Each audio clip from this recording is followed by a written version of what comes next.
Welcome to Red Sky Studio. Come on in.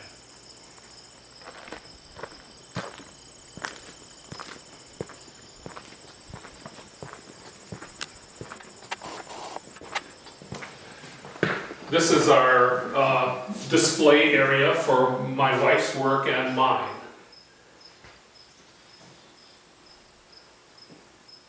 And you'll see some of my stonework and a bit of bronze. And we can now come into the tool room.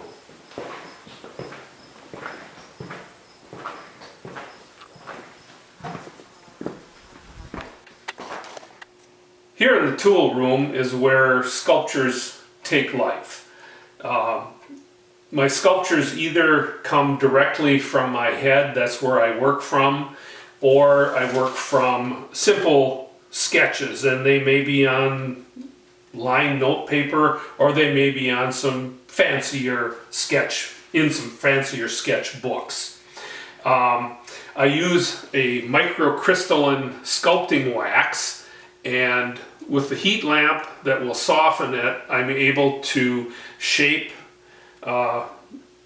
various animals that I work with. I do mostly birds, but I will do fish and mammals.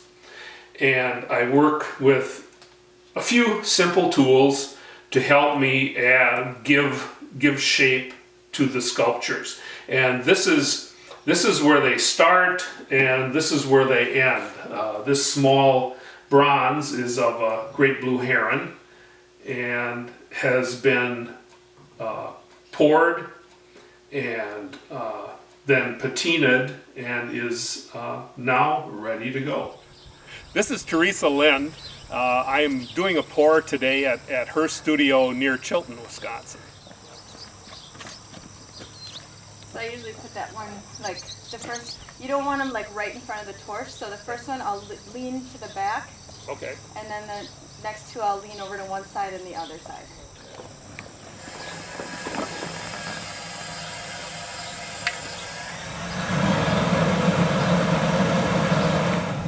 What I'm going to do here is cut a few fiberglass cloth patches. Sometimes the molds, when they're burned out, get small cracks in them, and those need to be reinforced so that when it comes to pouring the bronze into the mold, it won't fail. Here I'm applying this chartreuse colored slurry over the top of the patch. And this slurry is the same material from which the mold is made. So this acts as a seal, and will, we hope, keep the mold from actually breaking during the pouring process.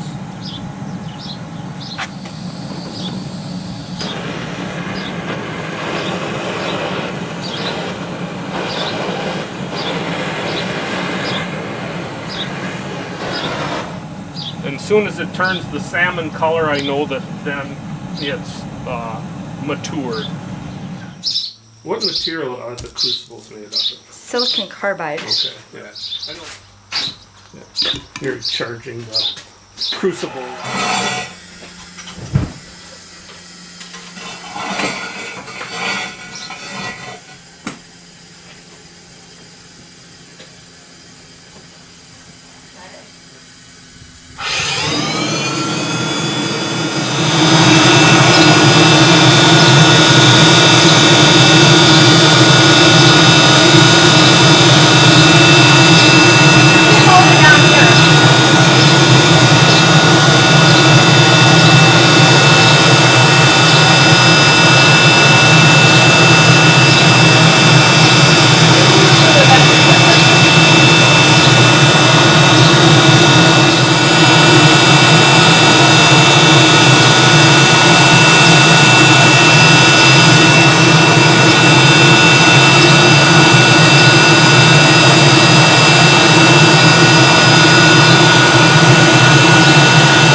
leave those in Yeah. place.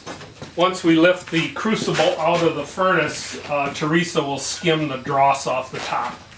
Stuff you don't want in the mold. Okay.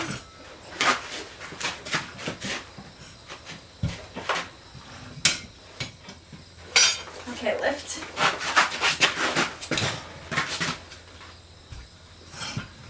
Push down, then lift off. And go right there.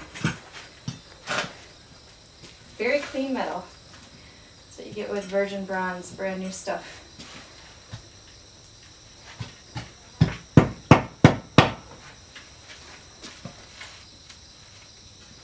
Once the skimming's done, then we'll lift up on this shank and commence to pouring in the mold.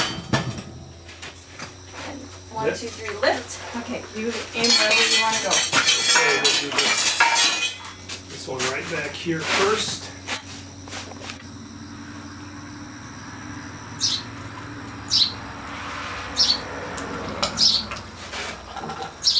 Fill it till it comes out the vent.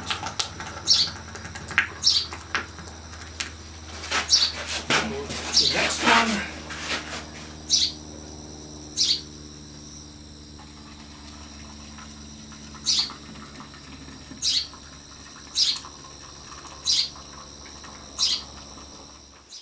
This is the ceramic shell that was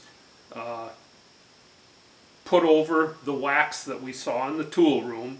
Layer upon layer is built up till you have a mold that's approximately 3/8 to half an inch thick.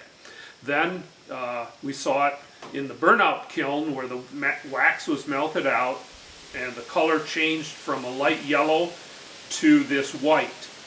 Then the mold was tipped upside down and molten bronze was poured inside in this cup.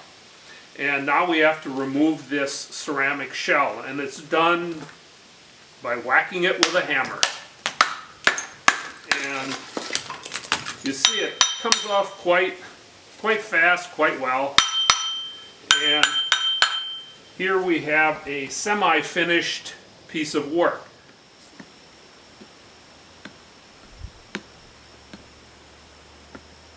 It's important to get all the mold material off because it shows up like crazy when you do patinas.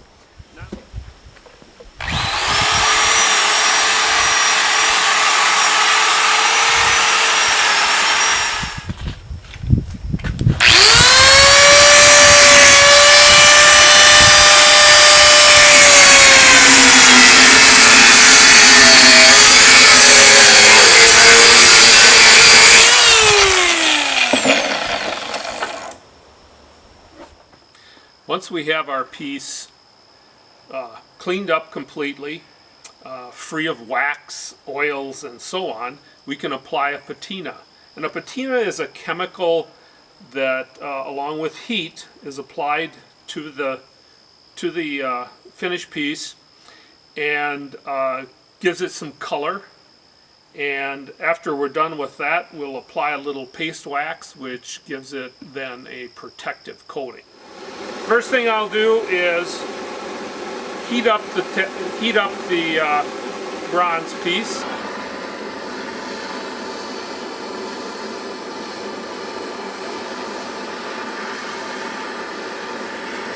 We want this liver of sulfur mixture, which is liver of sulfur is mixed with water, and we want it to just sizzle.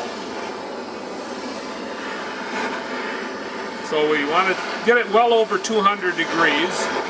Will not hurt the sculpture at all.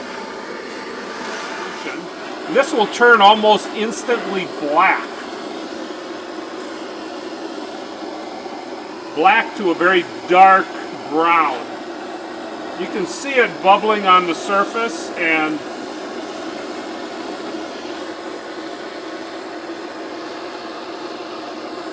a nice even coat. So let's put a little wax on this piece.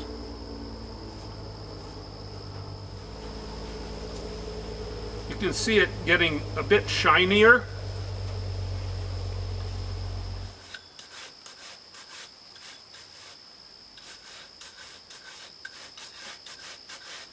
But there's a finished bronze sculpture. The process that we've shown here seemed pretty seamless.